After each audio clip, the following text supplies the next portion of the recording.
lokaler samkomur. Hej, heter Dina Bäck från Vakurleiki.fo. Vi dansar för att tala om vi systkin, samkomu, kyrkja, Guds. Jag har snackat om att året är till syskne vid systkin, eller en stor familj. Och jag säger att jag väntar spåringen och spyrja vi vilja ta. Och om så vad gör och ta?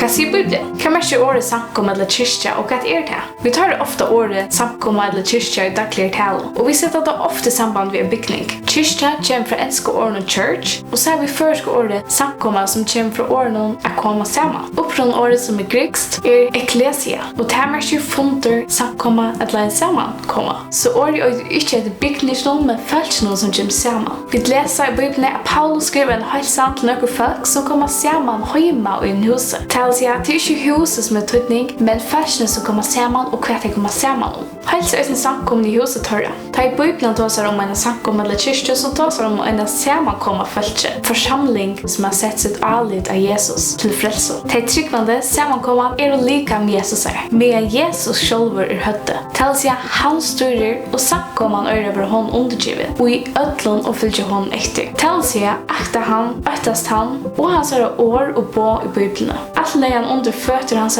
och gav samkomman som hött över ödlon. Henne som lika hans fyllt av honom och fyller alltid ödlon. Lika med Jesus samkomman kyrkjan i Bibeln 502 kronor. Nummer 8. Först har vi den stora allheims samkomman som stretcher över tui, lånd, mettan, atterlig, huerligt och framvägs. Tui vi ögon andra var video ett döpt över ett likam. Annarkvärst vid nu jötar eller grickar, tjänar eller frals. Och vi har ett människa ögon andra dräcka. Likam ju ögon limer men nickfri. Hettar verset säger att för den som tror en pastor är lika med Jesus och hur finns ju hela andra Jesus att bygga sig. Hettar lika med ett tej som frälst vid trygg av Jesus. Vi kunde också kalla lika med Jesus familjegods. Tidigare ju ett bötten Guds vid trunni av Kristus Jesus. Två dranger i en familj och kallar budget. Twitter har samma pappa. Ett som frälst familj. Det är ett finns samma himmelska pappa. Om du är frälst så är en pastor av lika med Guds och familjegods. Och du är syskon runt om allan höjmen. Hese, kvinnor och män vid imskon huarlite och tungmale du tvin syskon och gode om det tryck att Jesus står för dig som löser allt för att personliga synder. Hända stora familjegods allheimsakomman för ånga de ödla vara samla för en i himlen. Här ska vi samman glädjas och prisa goda. Nummer 2.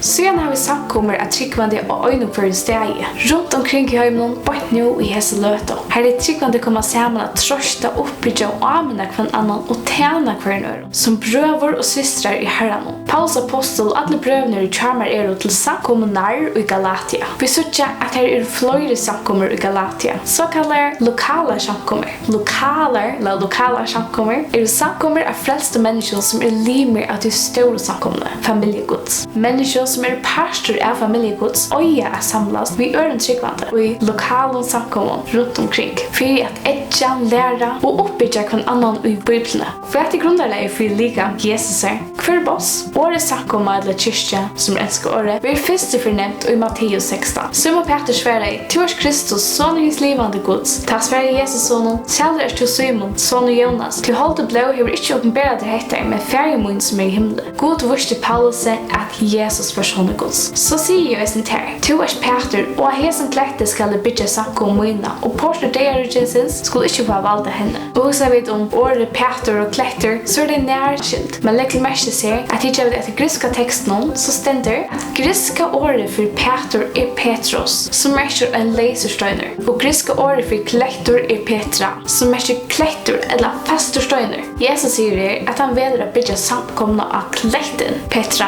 och inte av Peter som är Petros. Men kvar så är sin klätter som god vill bygga samkom sin av. Bästa maten att svara bibelskons spårningar till det hytter bibeln själva. Så vi blir på Efesos 2 här vi läser att samkomman är byggt av Jesus, hodnasteinen. Och hodnasteinen tjejgöt någon i en byggnad för den stora steinen som först var lagt och helt ödlon hinnom steinen och byggnaden uppe. Han var grundarläge och utan han så fallt byggnaden samman. Hodnasteinen är Kristus Jesus själver. Klättren var Kristus. Ära grund kan du inte lägga en hana i lögter till Jesus Kristus. Han är steinen och räka och vara av tikkon som byggde, men nu är vår hodnasteiner. Frälser inte nökron öron, heller ikke nekka annan navn under himmelen givet menneskjon som vi kunne være frelst vi. I skriftene stender jo «Eletje sian hodnastøyn, utvaldan dyrabæren. Tanne trøyre han skal altså ikke være til skammar. Tikkene trykva han til dyrabærer». Så samkomma bytjer av Jesus. Jesus kletteren, grundarleie og høtte. Han bestemmer, han styrer,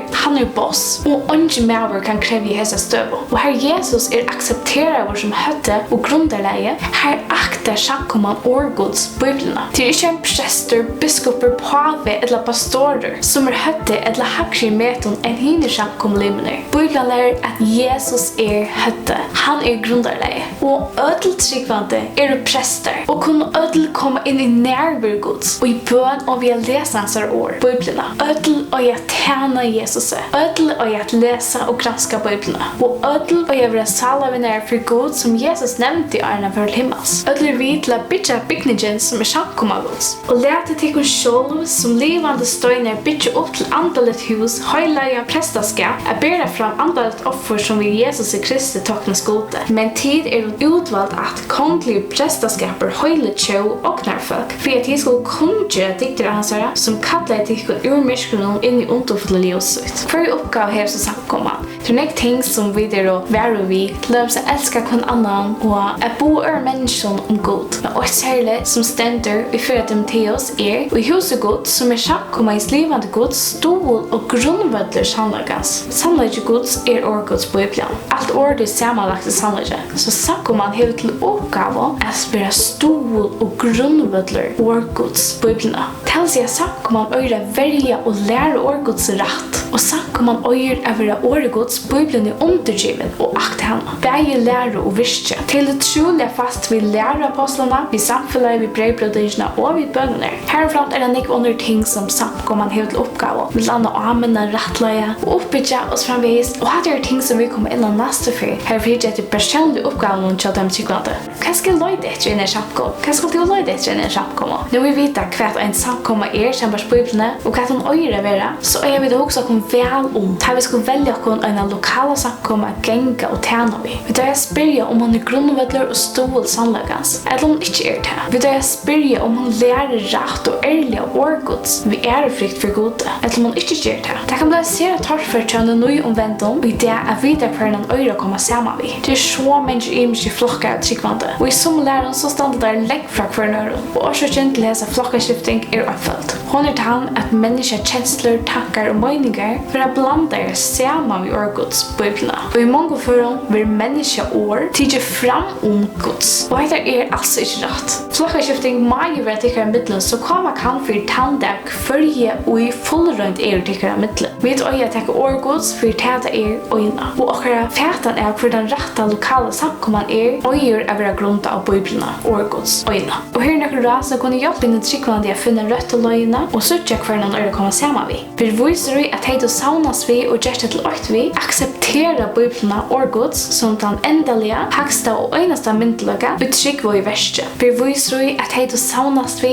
har en avgjørende grøya mening om Jesus Kristus. At hei trúgva at Jesus god, at han levde i syndalist liv og døye for syndrokkar av Golgata, var gjerraver og røys oppatter og ført til himmels. Vi viser at hei trúgva og læra at frelsa best fast vi trúgva Jesus. Og alls ikke verskon og mannadikt. Altså etter at det ikke menneskeverk som får et menneske frelst. Og ikke menneskeverk som kan vika eller få et menneske ofrelst. Det bare Jesus som frelser, og det han som ber frelsene evnið. Altså etter at lærer om dåpen ønsk vi bibelska dåpen. Og altså annars etter ødlom som du først har vita og som vil last. Kan etter om du rett og trover sambars Bibelene. Og etter nekka som vi ødelt trúgvandi og gjøre. Gjør som hese menn. Hese var mer rett hoksande enn hinner ut Thessalonika. Tar tog imot årene vi allar velvild og rannsaka og daglige skriftene for jeg suttje om dette var så. Og for jeg lærer meira om Kristus og samkomna, så kan vi lese Bibelene. Flere bøker og nyttesmette var skriva til stabunda samkommer. Vi kallar det vanlig brev. Galatia-brevet, Efesos-brevet, Filippi-brevet, Kolosse-brevet og 4 og 17 brev Paulus til Thessalonika. Hese er nøkker av de støttere brevene, og hese innehalda hjelpsamma lærer om hvordan trúgvandi øye oppfører seg hver mot øren og hvordan øye lever for Jesus. Nyrstøve. Så kan du sitte ved tog kjensla at tog lokala sammankomma, samkomu eller kyrkja, ikke lære rett og ikke troer med de årlige Guds Bibelene. Om hette tøyen veriløgje, så vil jeg råde deg til å vende deg til Bibelene, lese i henne og be for Jesus. Be for tøyner i lokal og samkomu at jeg skal komme og kjenne sannleggen i Bibelene. Og så vil jeg også vide med deg, selv om det så tar først at fortelle dem sannleggen og anmelde deg at de ikke gjør rett samarbeids Bibelene. Og om de så ikke vil jeg virkjenne feilen, så vil vi med deg finne deg noe til sammenkomme. Her som lærst være rett, så jeg setter ganske bare oppbygder og lærte rett og tjene sannleggene. Sannleggen at de til samles vi, de gjør det til åkt vi. Jeg alltid at dette et alvorlig spennende evne, og jeg vil utfordre deg til å ta seg sammen og hørst dette evne. Og vi som trúgvandi, hans samkomu, hans familie, og jeg være grunnvettler og stol sannlegans som Bibelen. Vi til? Lærer vi sannlegan rett? Hette min spurningar til meg sjølvan og tikkun. Neste fyrir god vil, så får vi ta oss om evnið nøygavner og om tøyna rolle og i familiegods samkomne. Fun fact of the day. Først så fortalte jeg at Bibelen mest selda bok i etten høymon. Og skvært, selv om mest selda bok i etten høymon, så den også mest stolna bok. Selv om hun mange før en virgin gratis. Takk for det, vi ses etter neste. Bye!